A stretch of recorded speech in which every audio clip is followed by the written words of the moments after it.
Hello दोस्तों, कैसे हैं आप सब। इस कहानी का नाम है चूहिया का स्वयंवर। तो चलिए कहानी शुरू करते हैं। उड़ाकर दिशा दिशा में ले जाता है। मुनि ने पवन को बुलाया और कन्या से स्वीकृति ली। कन्या ने कहा, ये तो बड़ा चंचल है, इससे भी किसी अच्छे वर को बुलाओ। मुनि ने पवन से भी पूछा कि उससे अच्छा कौन है। पवन ने कहा, मुझसे अच्छा पर्वत है जो बड़ी से बड़ी आंधी में भी स्थिर रहता है। मुनि ने पर्वत को बुलाया तो कन्या ने कहा, ये तो बड़ा कठोर और गंभीर है, इससे भी अच्छा कोई वर बुलाओ। मुनि ने पर्वत से कहा कि वो अपने से अच्छा कोई वर सुझाए। तब पर्वत ने कहा, मुझसे अच्छा तो चूहा है जो मुझे तोड़कर अपना बिल बना लेता है। मुनि ने तब चूहे को बुलाया और कन्या से कहा, पुत्री, यह मूषकराज तुझे स्वीकार हो तो इससे विवाह कर लो।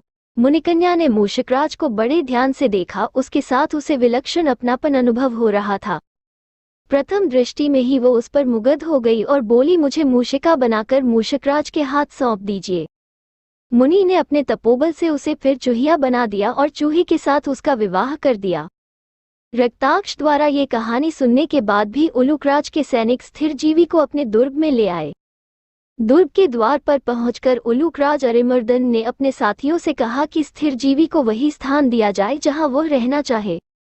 स्थिरजीवी ने सोचा कि दुर्ग के द्वार पर ही रहना चाहिए, जिससे दुर्ग से बाहर जाने का अवसर मिलता रहे। यही सोच उसने उलूकराज से कहा, देव, आपने मुझे यह आदर देकर बहुत लज्जित किया है। मैं तो आपका सेवक हूँ और सेवक के स्थान पर ही रहना चाहता हूँ। मेरा स्थान दुर्ग के द्वार पर रखिए। द्वार की जो धूलि आपके पद कमलों से पवित्र होगी, उसे अपने मस्तक पर रखकर ही मैं अपने को सौभाग्यवान मानूंगा। उलूकराज इन मीठे वचनों को सुनकर फूले न समाये।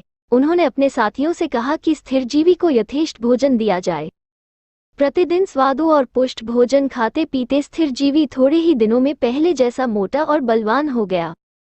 रक्ताक्ष ने जब स्थिरजीवी थोड़े ही दिनों में पहले जैसा मोटा और बलवान हो गया, रक्ताक्ष ने जब स्थिरजीवी को हृष्ट पुष्ट होते देखा तो वह मंत्रियों से बोला, यहाँ सभी मूर्ख हैं। जिस तरह उस सोने की बीट देने वाले पक्षी ने कहा था कि यहाँ सब मूर्ख हैं, उसी तरह मैं कहता हूँ यहाँ सभी मूर्ख मंडल हैं। मंत्रियों ने पूछा, किस पक्षी की तरह? तब रक्ताक्ष ने स्वर्ण पक्षी की यह कहानी सुनाई। ऐसी मनोरंजक कहानियाँ सुनने के लिए चैनल को लाइक और सब्सक्राइब कर दे। धन्यवाद।